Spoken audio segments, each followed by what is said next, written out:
વાત સુરતના પુણા વિસ્તારની કરવી છે કે જ્યાં એક શિક્ષિકાએ 5મા ધોરણમાં ભણતા એક છોકરાને ભગાડી અને ફરાર થઈ ગઈ। પોલીસ સ્ટેશનમાં ફરિયાદ નોંધાઈ। 25 તારીખ આસપાસની આ બનાવ છે। જો કે આજે એ પકડાઈ પણ ગયા છે।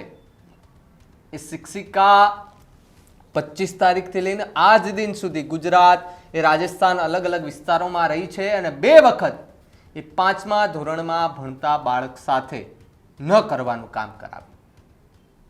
આવી તે કેવી હવસ!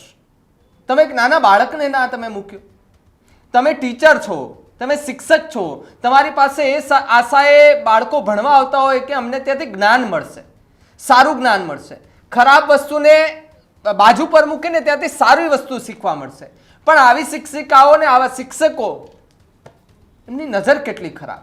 સાહેબ વિચાર કરી કે 5મા ધોરણમાં ભણતા એ બાળકને માની લઈએ કે આપણે 10 થી 11 વર્ષનું એ બાળક, એ 10 થી 11 વર્ષના બાળકને શું ખબર, અને એને ભગાડીને લઈ ગઈ। જ્યારે પોલીસે ધરપકડ કરી, જ્યારે પકડાઈ ગયા ત્યારે તમે જુઓ કે જો કે સ્વાભાવિકપણે એમનો ચહેરો ના બતાવી શકે, મોઢા પર એમણે દુપટ્ટો બાંધેલો છે, પણ તમે જુઓ કે આ એ જ શિક્ષિકા છે કે જેમણે એક 5મા ધોરણમાં ભણતા એક બાળકને ભગાડીને એમની સાથે ન કરવાનું કામ કર્યું। એ બાળકને શું ખબર?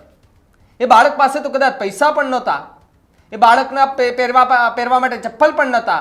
એ શિક્ષિકાએ એમને ચપ્પલ કપડાં બધું સુરતથી લઈ દીધું ને ત્યાંથી ભગાડીને લઈ ગઈ।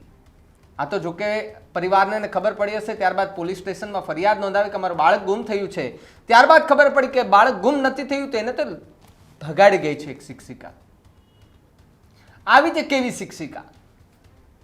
જ્યારે કોઈ શિક્ષકની વાત આવે છે, જો કે હમણાં થોડા સમયથી શિક્ષક અને શિક્ષણ જગત એ ચર્ચાનો વિષય માટે બન્યું છે કે કંઈક એવો આડાવડા કિસ્સા બને છે। કાં તો શિક્ષક દારૂ પીને આવે છે, ધમાલ મચાવે છે, ગાળાગાળી કરે છે, કાં તો નિયમિત શિક્ષકો નથી આવતા, ને જે લોકો આવે છે એ આવા ધંધા કરે છે।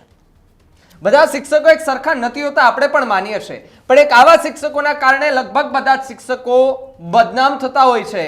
ત્યારે હવે વાલીઓએ પણ વિચારવાનું કે એમના એ શૈતાન ચહેરા દેખાતું હોય ભગવાનનું માણસ, પણ અંદર એ શૈતાન બેઠેલો હોય, જેમાં શિક્ષિકાનું છે, ભણાવવાનું કામ એ શિક્ષિકાનું હતું, પણ અંદરથી તો એ શૈતાન હતી ને।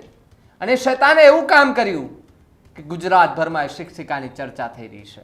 મિત્રો, આવા જ વિડીયો અને શોર્ટ્સ જોવા માટે આજે જ અમારી ન્યૂઝ રૂમ યુટ્યુબ ચેનલને સબસ્ક્રાઇબ કરો।